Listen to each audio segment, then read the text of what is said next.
За ингээд хоолойгоо өччихье. Бичлэг эхлүүллээ. За.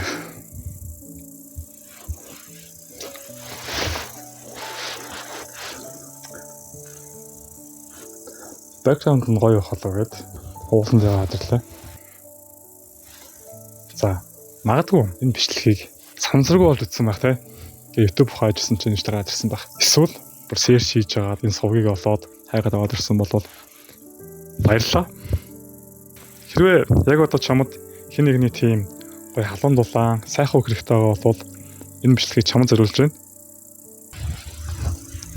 Тэгэхээр ингээд би заримдаа ингээд өөрсдийгөө үнэлж чадхаа бэлдсэн байдаг шүү дээ. Өөрийнхөө үнцнийг мэдрэхээ бэлдсэн. Би ямар ч үнцэнгүй, би өөр нь хэн ч хэрэггүй те. Тэгэл ирээдүгээс айдаг, өнгөрснөө дахин давтан ингээл бодоол байдаг те. Би ер нь яах гэж амьдраад байгаа юм бэ гэсэн тийм бодол хүртэл хаяа төрдөн штэ. Гэхдээ энэ бүх ирэнтэй бараантай амьдралыг нухчаан дунд чамд дуулах нэг сайн мэдээ байна. Энэ бол миний эсвэл өөр хэн нэг алдартай ч юм уу ямар нэгэн хүний зохиолчилсан үг л ерөөсөө биш. Харин цорын ганц бүтээгч амьтар бурхны үг байхгүй юу? Тэгэхээр бурхан ертөнцийг үнэхээр хайрласан тул өөрийн цорын ганц хөөг өгсөн. Ингэснээр түүнд тэгсэн хэн ч мөхөхгүй харин мөн хэмтэй болох юм. Гинж оруулж тэ. За. Энэ болохоор Библиэлд байдаг Иохан 3:16 гэдэг ишлэл баггүй юу?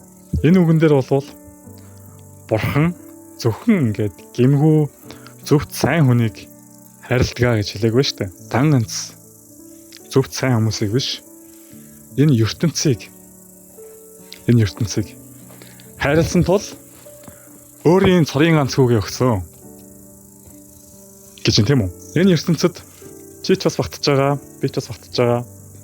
Тэгэхээр юу вэ гэхээр чиний өнгөрсөн амьдрал, алдаа дутагдал, гэм нүгэл ерөөсөө ч ингээд бурхны хайрлах хайраас чамайг салгаж чадахгүй гэсэн үг. Бурхны хайр болвол бид ингээд ажил хийгээд цалин авдаг шиг эсвэл ингээд ямар нэгэн тэмцээн уралдаанд ороод төрүүлээ тэрний хаартаас авдаг тийм шагнал шиг зүйл бол ерөөсөө биш. Энэ бол бурхны бидэнд өгсөн бэлэг юм байна. Тэгээд бурхан ганцхан бидэнд хайртай гэж хэлээд орхичаагүй. Тэр өөрийн цорын ганц хүү Есүс Христийг бидэнд өгсөн. Есүс бидний нүглийн төлөө буюу өнгөрсөн гэм нүгэл, сул тал тэр бүх муу мухай зүйлсийг тэр бүхний төлөө цагаалмаа дээр нас бараад дахин амьдсан. За. Харин түүнийг загалмаа дээр өгөхөд амьдсан гэдэгт итгэсэн хинч шинэ амьдралыг хүлээж авах боломжтой болсон тухай энэ үг яг одоо чамд очиж байна. Би ч бас ингээд эргэлзээд уцаад яг бурхан байд юм уу байдгүй юм уу гэдэг тухай ингээд дахин бодоод эргэлзээл. Угаасаа анхандаа итгэж байгаа бол яг ийм зүйлс бол угаасаа гарцаагүй тохиолдно. Гэхдээ ингээд хамгийн гоё нь юу вэ гэхээр бурханы үг миний амьдралд найдар өгсөн.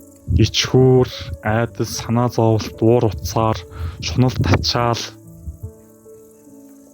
өнгөрснөөс үлдсэн тэтгэр бүх зүйлсийг намайг шилүүлж өгсөн. Бурхны үг надаа хэцүү үед тайтгарлуулж байсан. Баяртай үедээ яаж талархахыг зааж өгсөн. Айсан үед маань хүртэл ингээд зоригтой байх тэр хүчийг өгч байгаа. Тийм учраас би бурхны тухай ойлгосон, сурсан, мэдсэн одоо өөр тохиолдсон тэр зүйлсүүдээ энэ сугаар дамжуулан одоо хуваалцахыг хүсэж байна.